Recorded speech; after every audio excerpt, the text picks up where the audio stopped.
name is Geoff Clayton. I'm the co-chair of the Alouette River Management Society, a Maple Ridge-based organization. Just to identify why I feel it's appropriate for me to speak tonight. More volume? Yeah, lots more.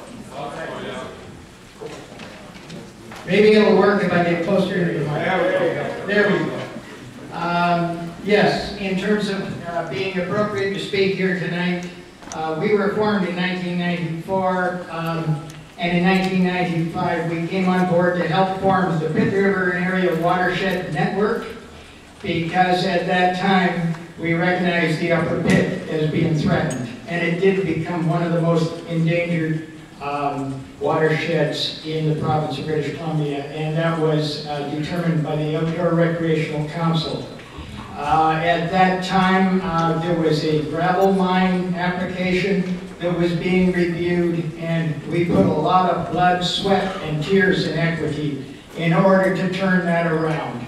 In the year 2000, the provincial government made an agreement to shut down that process, and there was compensation made to that company, and they're now upriver here. So I believe that my voice here tonight and the group I represent are well able to speak to this. Now, there are many people that can speak eloquently about the impacts to the fish and the wildlife. I'm just going to concentrate pretty well on one area, and that is, as I walked around the room and looked at the charts, and you had one in particular where you said that we are now importing up to 15% of our electricity because we are already in a shortfall. When you start talking about the electrical balances and the requirements in the province of British Columbia, you're presenting yourself as experts on the subject.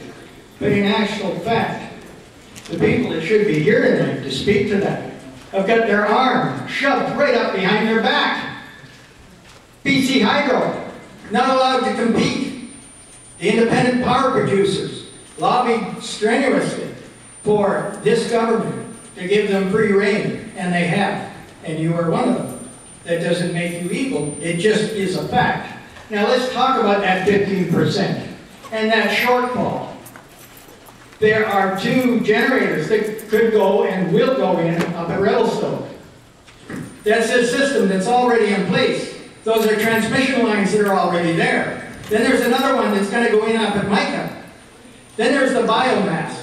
The huge tract of bug-killed trees up in the interior. And Rich Coleman is running around saying he wants to see thermal plants put in there in order to generate power from those dead trees. And that will go ahead too. You have about another minute. Do you have a question too? I represent well over 100 people. If I am going to be cut off for 3 minutes, let it be on your head. You're here.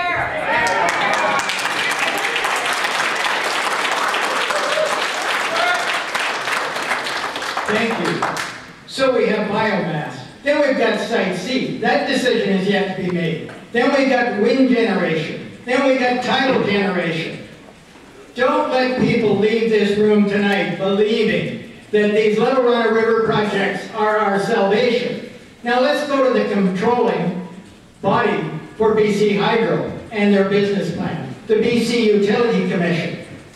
The BC Utility Commission have reviewed BC Hydro's energy plans, and BC Hydro have to take into consideration private generation, complementing and adding to their total generating capacity.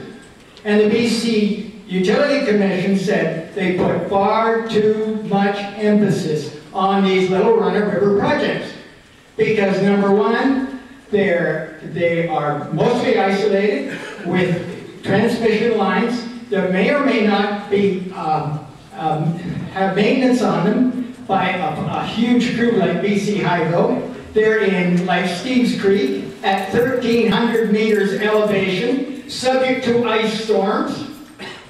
They are not considered by the governing body, the BC Utility Commission, as a reliable source of power. Now let's look at the other aspect.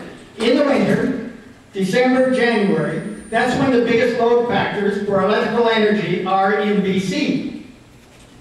Where is the Upper Pitt in December and January? Those creeks are froze up. They're tight. They're not generating.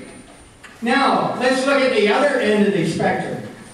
August and September, if not July, the heaviest air conditioning load in California and other parts of the United States that buy power at a very, very profitable price from BC Hydro.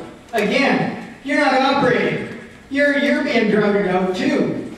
So consequently, your $88 a megawatt hour that BC Hydro are buying this power from, we're going to have to buy that power in April and May when there's normally a surplus of power. So I'm going to conclude by saying, don't let people go away from this meeting tonight believing that you are the salvation. And one other final factor. This is a $400 million capital project. And you talk about the carbon uptake that would be taken away with your project. Well, I'd like to see you come back with the figures of how many tons of carbon uptake will be used to build your project.